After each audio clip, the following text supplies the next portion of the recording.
Today's totally awesome 80s series is part 2 of our reunion with the first family of 80s TV, the Seavers. Entertainment Weekly gathered the cast of Growing Pains for their special reunion issue on newsstands tomorrow, and we had the chance to sit down there and talk candidly about Kirk finding religion and the tragic loss of a family member. The cast of Growing Pains, together nearly 20 years after the show went off the air. Perfect. And it's as if no time has passed at all. But the time is also peppered with reflection and even loss. Did you get lucky or was that goodnight kiss all you got? Andrew Koenig, who played Mike Seaver's best friend Boner, last year mysteriously went missing and was discovered dead, having taken his own life at age 41. Your thoughts on the news about Andrew?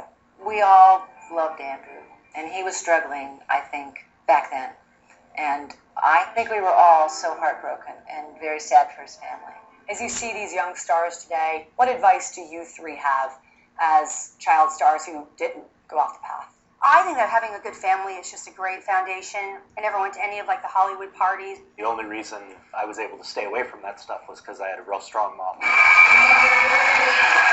Kirk Cameron credits his stability with not only a good family, but finding religion. It was an abrupt about-face at age 17 in the middle of the series. What was it that helped you find God? Were you looking for something to hold on to? I was just always intrigued with questions like, where do we come from? Who knew Mike Seaver was having these thoughts on the set of Growing Pains? Yeah, I was wondering where the muffins were that day. And so I met someone who took me to church, and I heard a great message. What did you all think about the interest in your religious choices? Kirk's choices for a lot of people seemed extreme, but when you think about all of the choices that kids could make under the pressure that he had, what better choice could you make than to choose a religious, spiritual life?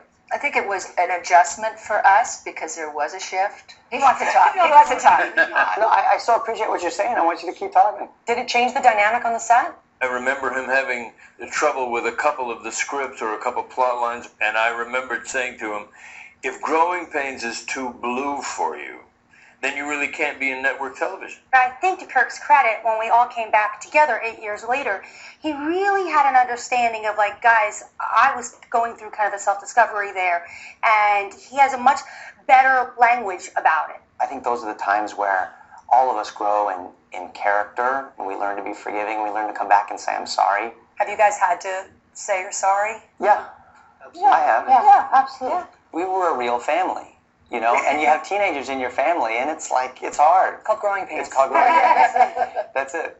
Kirk married his Growing Pains love interest, Chelsea Noble, 20 years ago, and now will only take work that is in keeping with his Christian beliefs. You could have been bigger than Tom Cruise.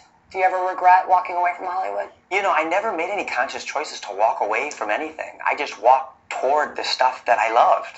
He has starred in both of the Left Behind movies and now travels the country giving marriage workshops. Do you get big crowds looking for Mike Seaver moments?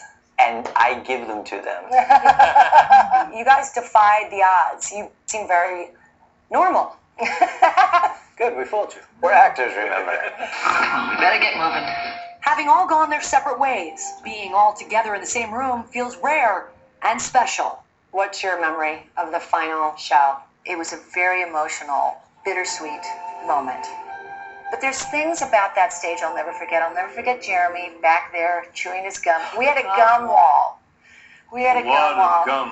It was like it grew over 7 years. Because when you walked on set, when you were going to be on camera, take your gum out, you need a place to stick. I just remember thinking, this is the best thing. The gum wall? No, not the gum wall, but this show. We can take anything that comes our way. This is the best thing that ever had happened to me.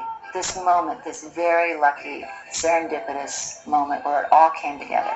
And I don't think it would have been a hit if we hadn't loved each other. We got each other.